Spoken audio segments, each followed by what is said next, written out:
기도하고 시작하겠습니다. 하나님 하나님 아버지, 오늘 저희가 또 성경을 배우러 이렇게 나왔습니다. 오늘 이 모임을 통하여서 주님께서 저희를 구원하여 주신 그런 선하신 의도와 계획을 오늘 저희가 더 알아갈 수 있도록 도와주옵소서. 예수님의 이름으로 기도드렸습니다. 아멘. 아멘. 네, 오늘은 성경론 9번째 시간이고요. 성경과 구속의 역사예요. 제가 까먹을까봐 미리 광고를 드리면 성경론이 책은 12과까지 있는데 우리는 10과까지만 할 거예요. 11과 12과는 성경을 열심히 읽읍시다. 그런 내용이라서 이렇게 열심히 읽으시면 되고요. 네, 성경론 10과 11과는 생략을 할 거라서 이번 이제 돌아온 주일에 광고를 하겠지만 성경론 다음에 신론의 책 구매 광고를 할 거예요. 그때 또 마찬가지로 이렇게 등록해 주시면 되고 솔직히 요즘 참여 인원상 얼마나 많은 분들이 신청할지 모르겠는데 일단은 계획대로 실무를 진행하도록 하겠습니다. 자, 어쨌든 다시 돌아와서 성경론 9번째 시간이에요. 10번 중에 9번째, 벌써 9번째 시간입니다. 성경론 9번째는 성경과 구속의 역사예요. 그러니까 구속사를 성경을 통해서 보겠다 이건데요.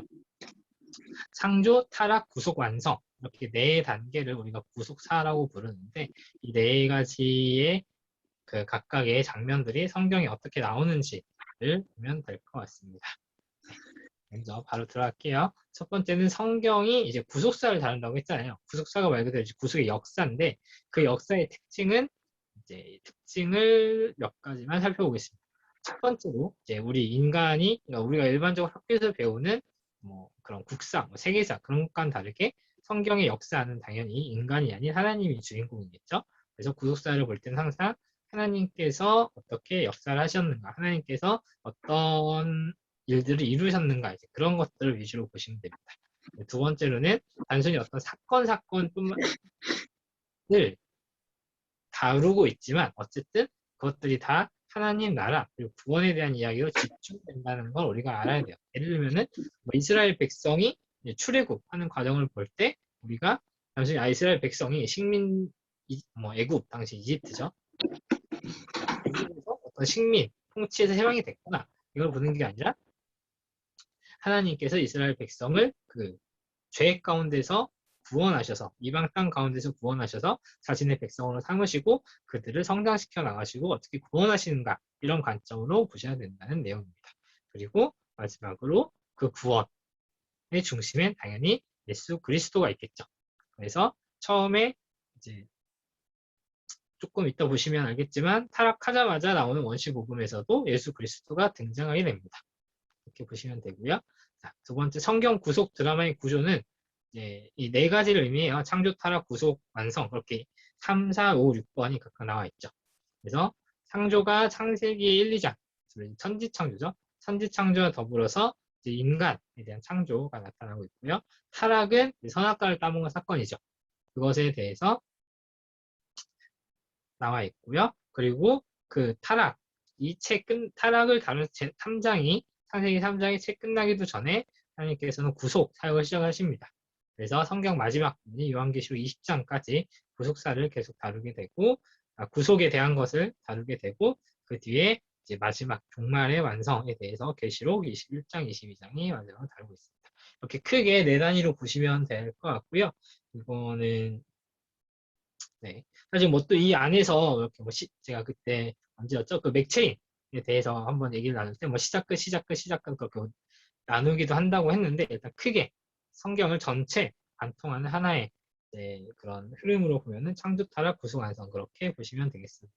첫 번째는 창조입니다. 창세기 1장, 2장 태초하니 천지 창조하시니라부터 시작해서 여섯째 날까지 인간 창조하신 것까지의 내용들은 여러분들 다 알고 계실 거고요. 그리고 그때 창조가 됐을 때 특별히 하나님과 인간 그리고 자연의 관계에 대해서 우리가 주목을 해야 돼요. 왜냐하면 나중에 가면 그게 깨지거든요. 예를 들면은 인간은 하나님 앞에 완전히 순종한 형태였고 또 자연은 인간의 모든 피조물인 자연은 하나님께서 창조를 하셨지만 인간이 그 자연을 다스리는 상태였어요.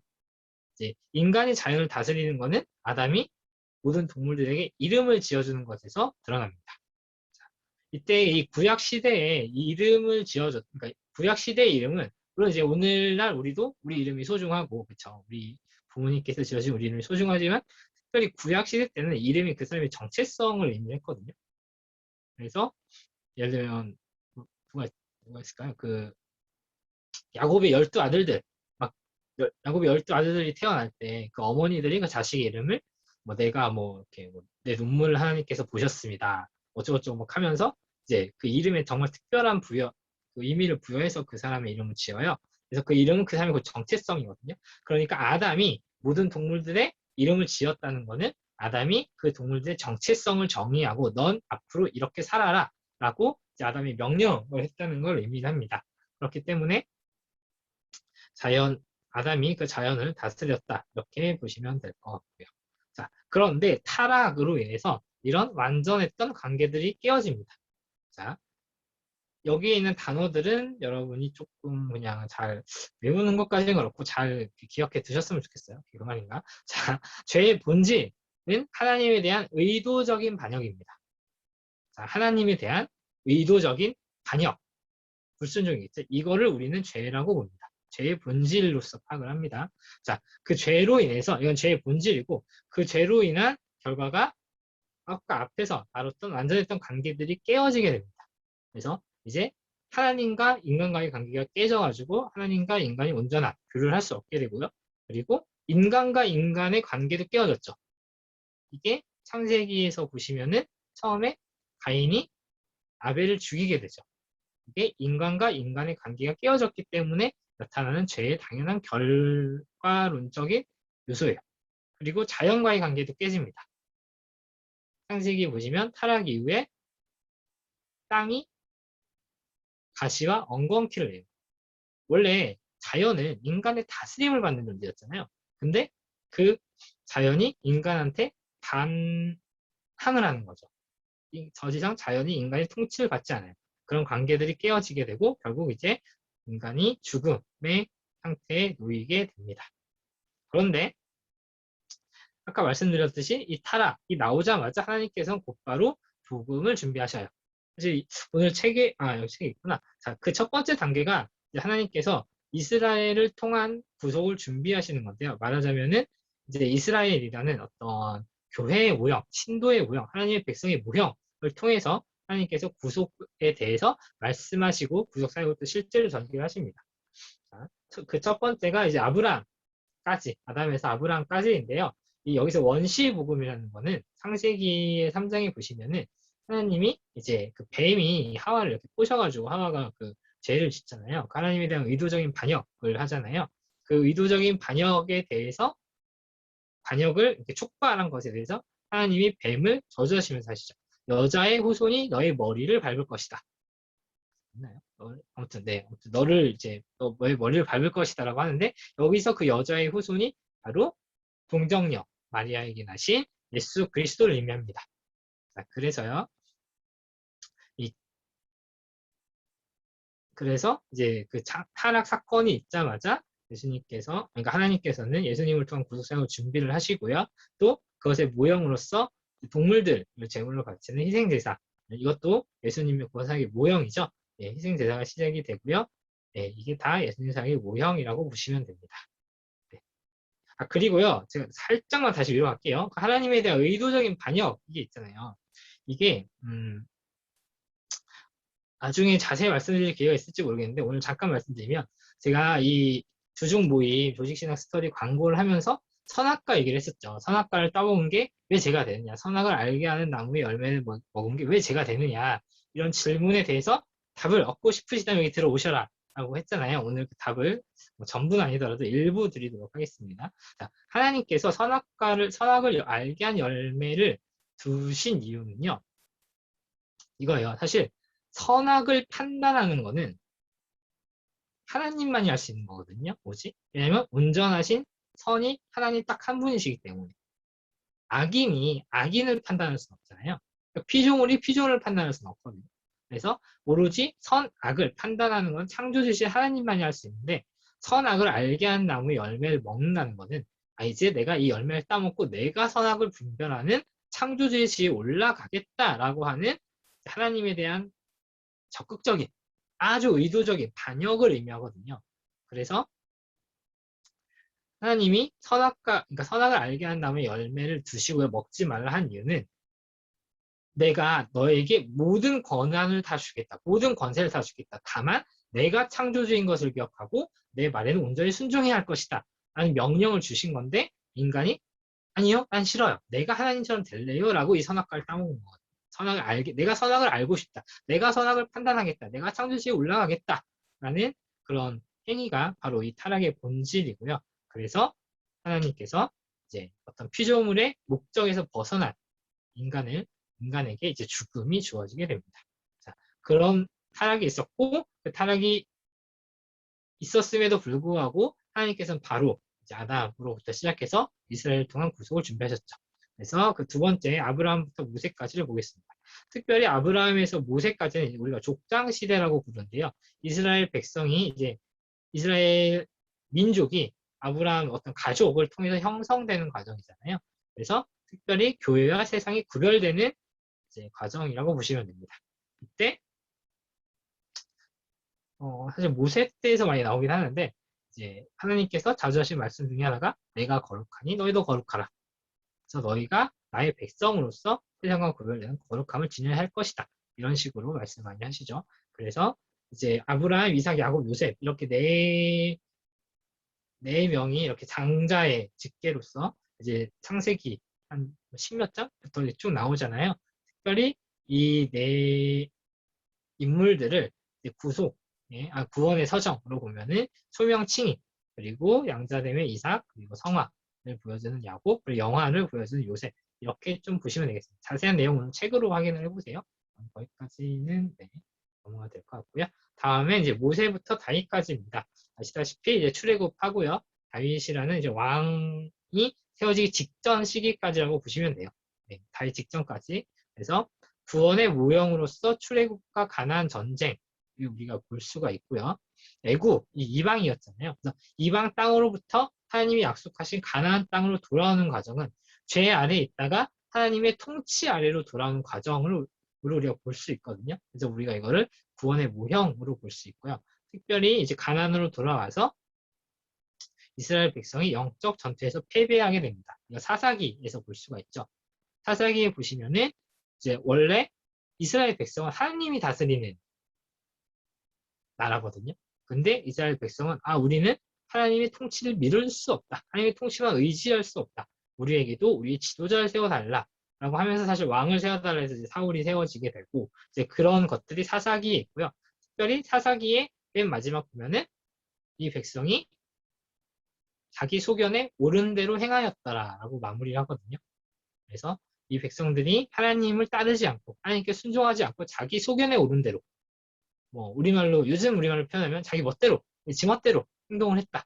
그래서 영적 전투에서 패배함을 또 한번 보여주고 있습니다. 그렇지만 하나님께서는 이스라엘 백성을 그대로 두지 않고 왕을 세우셔서 그들을 다시 한번 다스리시죠. 그래서 다윗의 왕권이 하나님 마음에 아주 합한 자였던 다윗이 예수 그리스도의 왕권의 무형으로서 등장하게 되고요. 특별히 이 시기에 왕, 제사장, 선지자가 정립되게 됩니다. 이걸 우리가 이제 삼중직이라고 하는데요. 이 삼중직이 특별히 약간 의식적으로는 어떤 의식을 행한 의식적으로는 기름 부음을 받아서 세운 자들이 왕, 제사장, 선지자거든요.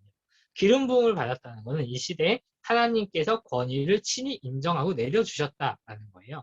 하나님께서 이제 자신의 권위로서 세우신 그런 직분이 왕, 제사장, 선지자고요. 조금 뒤는 안 나오는구나.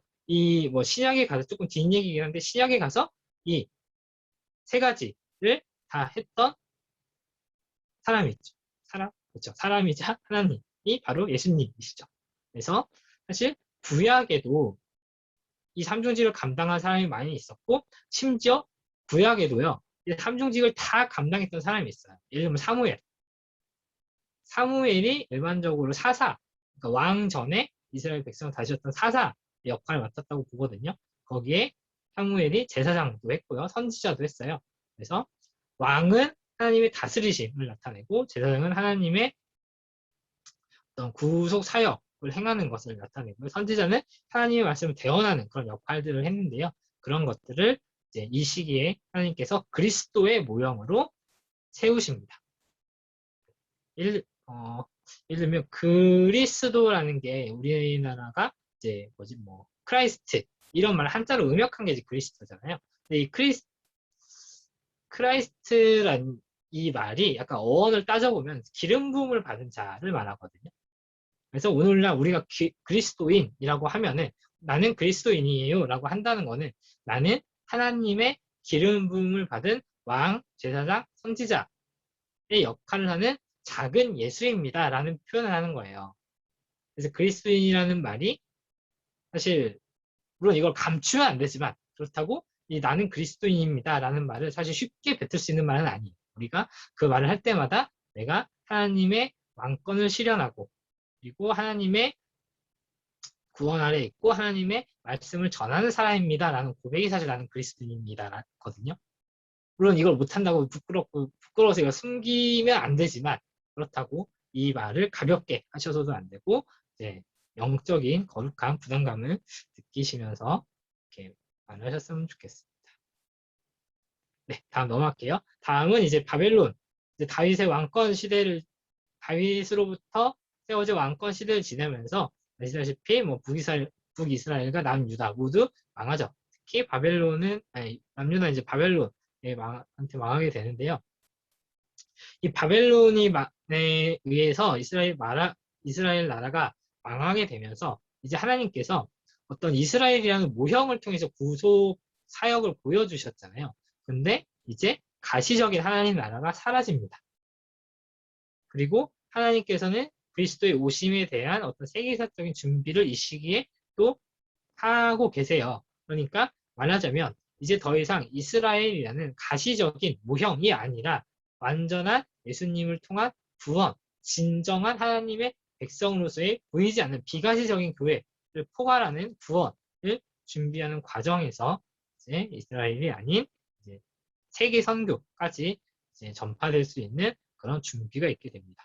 예를 들면 이 시기에 오늘 책에도 나와요. 이 시기에 뭐 회당이 여러 군데 세워져서 그 회당을 근거로 교회가 각지에 세워졌다든지 그리고 뭐 로마나 뭐 그리스, 페르시아 이런 나라들에 의해서 도로가 뚫리면서 세계 선교가 이루어질 수 있는 통로가 됐다든지 뭐 이런 그리고 헬라어라는 언어, 강력한 언어가 세계 공용어가 등장하면서 이제 서신서들이 헬라어로 쓰여지면서 또 이방 선교의 발판이 된다든지 이런 준비들이 이루어지거든요. 그래서 이스라엘 백성을 넘어서서 정말로 하나님의 진정한 하나님 나라의 민족을 이뤄갈 수 있는 준비가 또 이때 이루어지게 됩니다. 네, 그런 1단계가 지나고요. 그리고 이제 구속의 절정인 그리스도가 오시죠. 그 그리스도께서 구약의 모든 모형을 성취하시고 완성하셔요. 히브리서에 보면은 히브리서 특히 7장, 8장 이런 데 보면은 예수님께서 이제 완전한 제사장으로서 자기를 들여 온전한 제사를 이루셔서 더 이상 제사를 드릴 필요가 없다라고 말을 하거든요. 그래서 구약의 제사장들이 매일, 매월, 매주, 그리고 매년 이렇게 드렸던 제사들이 이제 그 제사들은 완전하지 않기 때문에 계속 반복적으로 제사를 드려야 했지만 예수님의 제사는 완전하기 때문에 더 보탤 필요도 없고 더 이제 보충될 필요도 없습니다. 그래서 죄의 문제가 완전히 해결되는 게 그리스도를 통한 구속 성취의 시기고요. 그 다음이 이제 교회를 통해서 그 구속이 적용이 됩니다. 아시다시피 이제 사도행전에서 보시다시피 유대와 사마리아와 땅끝까지 이르러서 세계 선교가 이루어지게 되고요. 특별히 성경에 나온 초대교회 시대에서는 이 땅끝이 당시 세계가는 땅끝이 스페인 이베리아 반도 끝이지만 당시엔 특별히 이제 로마 세계 중심이었던 로마의 복음 전파가 되게 중요한 시기였거든요. 그래서 그걸 통해 세계 선교가 일어나고 이제 세계 선교가 완성될 때 예수님의 재림이 일어날 것입니다. 그게 오늘날 우리가 살고 있는 우리 세대의 일이고요. 그리고 마지막으로 요한계시록을 보시면 이제 요한계시록이 물론 전체가 계시록이긴 하지만 아시다시피 전체 계시에 대한 내용이긴 하지만 어쨌든 초반에는 각 교회에 보내는 편지로서 각 교회에 대한 말씀과 이제 그 마지막 때에 있지 않은 백성들이 일곱 대접, 일곱 인, 또 있었죠? 아무튼 이제 그런 이제 심판들을 받고 마지막에 하나님 나라에서 진정한 천국 백성으로서 하나님의 다스림을 받게 될 것이다라는 구속사가 성경을 통해서 이렇게 쭉 전개가 됩니다. 네, 오늘 내용은 여기까지 발제를 마치고요. 오늘도 적용은 제가 적용을 할 거를 생각해 오긴 했는데 이거는 나누기는 조금 곤란한 애매한 그런 질문이라서 그냥 각자 생각만 해보고요. 이따 따로 나누진 않을게요. 따로 나누진 않고 책을 읽을 건데 오늘도 책 분량이 상당히 많습니다. 그래서 오늘도 좀 넉넉하게 시간을 잡아볼게요. 9시 27분, 일단 9시 30분까지 여유있게 읽으시고요. 9시 30분에 마무리만 간단히 하고 마치도록 하겠습니다. 네, 각자 성경론 9번째 성경론 구속의 역사 파트 각자 읽어주시면 되겠습니다.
여러분 다 읽으셨죠?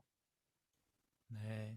네, 좀 길긴 네, 했는데 그래도 25분 정도면 읽으시면 했을 것 같고 혹시 더 나누고 싶은 얘기나 질문 있으시거나 하신가요? 네, 네, 네. 어, 저는 그, 아까 선악과 얘기할 때, 아, 예. 네, 선악과의 존재의 목적이 우리가 다른 거는 다 다스려도 하나님이 되어서는 안 된다, 이기 때문에 선악과가 있는 존재의 이유잖아요. 네, 네. 그러면은 결국은 그거를 따게 되는 게 사탄의 유혹이었는데, 죄는 그, 음. 어떻게 생기게 됐는지, 아, 그게 원초적인 질문이. 네, 네, 네. 일단은 결론적으로 말하면요. 그거는 성경이 말해주진 않아요. 그래서 우리가 성경이 말해주지 않는데 억지로 알려고 하면 안 되고 나중에 천국 가서 하나님께 여쭤보면 될 것 같고 다만 다만 그럼에도 불구하고 이제 우리 믿음의 선배들이 정리했던 거는 일단 하나님께서 모든 것을 다 창조하셨는데 그렇다고 하나님이 죄를 창조하셨냐 그건 또 말도 안 되는 얘기잖아요. 다만 하나님께서 죄가 이 세상에 들어오는 것을 허용하셨다라고 표현을 하거든요. 그러니까 그냥 문칠판 한 번도 안 썼으니까 죄를 허용하셨어요. 죄가 세상에 정확히는 죄가 만들어지는 것을 허용한 게 아니라 죄가 이 세상에 들어오는 것을 것을 허용하셨다고 표현해요. 이 허용하신 이유는 몰라요. 성경이 말해주진 않아요. 그거는 이제 하나님께서 어떤 뭐 자신의 영광을 드러내기 위해서 이 세상을 이끌어 가시면서 어떤 뭐 계획이 있으셨을 테지만 거기까지는 우리가 알 수 없고 이렇게 보시면 되고 이 세상에 들어오는 건 일단은 허용했다로 이해하시면 되는데 그럼 들어오기 전에 죄가 있었잖아요.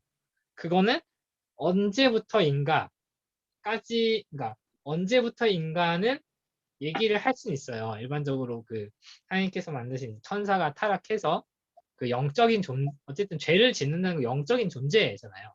근데 성경에 나온 영적인 존재는 당연히 하나님, 그리고 인간, 그리고 천사 이렇게 세 가지밖에 없거든요. 근데 인간이 최초로 죄를 지은 거는 제가 들어왔을 때고, 그럼 그 전에 사탄이 있었던 때부터, 그러니까 어떤 천사가 타락해서 이제 사탄이 됐다, 뭐 이렇게 보긴 하는데, 뭐, 거기까지 너무 깊은 얘기고, 일단 여기까지만 알아두시면 될 것 같습니다. 하나님께서 이 세상에 죄가 들어온 것을 허용하셨다. 다만, 우리가 또 여기서 또 하나 기억해야 될 거는, 그렇다고 해서 하나님의 영광이 영광이 가려지거나 약화되지 않았다는 것까지도 함께 기억해 주셨으면 좋겠어요. 오히려 하나님께서 죄의 모든 권세를 이길 수 있음이 드러났죠. 오히려 그렇게 보시면 될 것 같습니다. 네, 어쨌든 좀 이렇게 피해가는 질문이긴 하지만 이건 성경에 말 안 하기 때문에 저도 대답을 해줄 수가 없어요. 우리 믿음의 선배들. 네, 감사합니다. 네, 그리고 네네. 그 예수님 재림이 네, 잠시만요. 네네. 네네. 네, 제림이. 재림의 그 시기가 네네. 성경 말씀에 나오나요? 그 네. 여기서 오늘 절 인용이 직접 인용이 되는지 모르겠는데 성경에 보시면은 이 천국 복음이 온 민족에 전파되리니 그제야 끝이 오리라라는 성경 구절이 있어요. 어디서 나는지 기억이 안 나네요. 216쪽에 있긴 한데요. 네네. 그래서 여기 있네요. 네, 마태복음 잠깐만.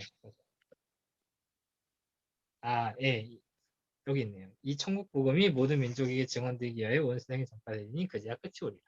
보통 이 구절을 이제 그 종말을 말씀하신 구절로 봅니다. 그래서 사실 이제 세계 선교의 사명을 이제 이렇게 강조하시고 이거 선교에 많이 힘쓰시는 분들이 사실 어쨌든 성도들은 모든 성도들의 고백이 있잖아요. 마지막 고백이 아멘 주 예수의 오시옵소서. 그러니까 우리는 예수님의 재림을 바라고 있는 성도들이잖아요. 그러면은 그 예수님의 재림을 위하여 우리가 세계 선교에 힘써야 한다. 이런 관점으로 선교를 하시는 분들도 있고, 물론 이제 우리도 그 관점으로 전도를 하고 선교를 하고 해야겠죠.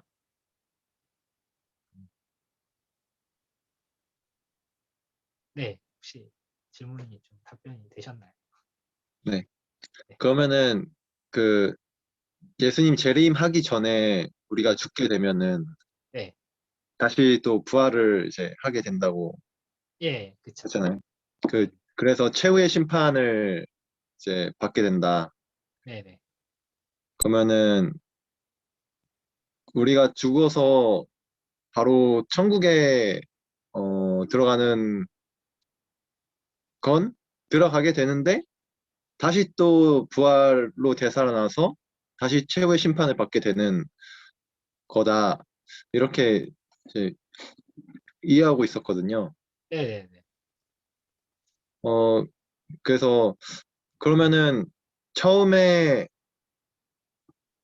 어, 재림 전에 죽어서 가는 곳과 최후의 심판으로 인해서 다시 부활해서 최후의 심판을 받고서 가는 곳은 또 다른 곳인가? 라는 그런 생각. 네, 좀 심한 질문인데, 어, 저도 제가 어렴풋이 아는 바는 있는데, 지금 어쨌든 이게 지금 녹화도 되고 있고, 이제 올라갈 거라, 제가, 여기서 만약에 이제, 이렇게, 재영이랑 같이 밥을 먹으면서 물어봤다면은 한두 마디 해줄 수 있을 것 같은데, 지금은 제가 공식적으로는 대답을 못 드릴 것 같고요. 일단은 저도 한번 확인해서 이렇게 알아보고요. 혹시 궁금하시면 이거 이렇게 만화 성경론 말고 만화 이렇게 종말론이 있어요. 그걸 서점에 가셔서 한번 보세요. 이게 종말론적인 얘기라서 네, 저도 오늘은 일단은 답변을 유보하도록 하겠습니다. 잘 모르겠습니다. 일단은 네, 네, 일단 처음에 말씀하신 게 방향이 아니, 그냥 유보하는 걸로 하겠습니다. 공식적으로 대답을 유보하겠습니다. 네, 다 되셨나요? 또 있나요? 네, 네, 그러면 다 마치셨으면 오늘은 재영이가 기도하고 재영 선생님께서 기도해 주시고 마치겠습니다. 네. 하나님 아버지 감사합니다. 오늘 또 주중 모임으로써 이렇게 주님 또 말씀을 보게 해주심에 감사를 드립니다. 성경의 또 구속과 역사에 대해서 보게 되었는데 참 하나님께서 또 처음 창조하신 때부터 또 타락하고 또 우리를 구원하기까지 그 모든 또 계획을 세우신 또 하나님을 또 알게 해주심에 감사를 드립니다. 참 저희가 참 사망에밖에 이르지 못하는 또 그 죽음 속에 있는데 저희를 또 예수님을 통하여서 또 구원해 주시고 참 또 사랑으로서 우리를 또 자녀 삼아 주시는 또 주님을 또 알게 해주심에 감사를 드립니다.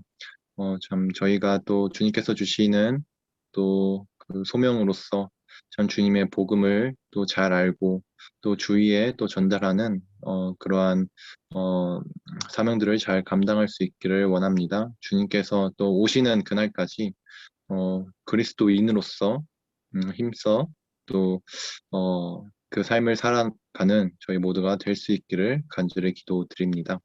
오늘 또 이렇게 말씀을 보게 해주심에 감사를 드리며 오늘 하루를 주님께 모두 맡겨 드립니다. 이 모든 말씀 예수님의 이름으로 기도드렸습니다. 네, 아멘. 네, 수고하셨습니다. 편히 쉬세요. 감사합니다.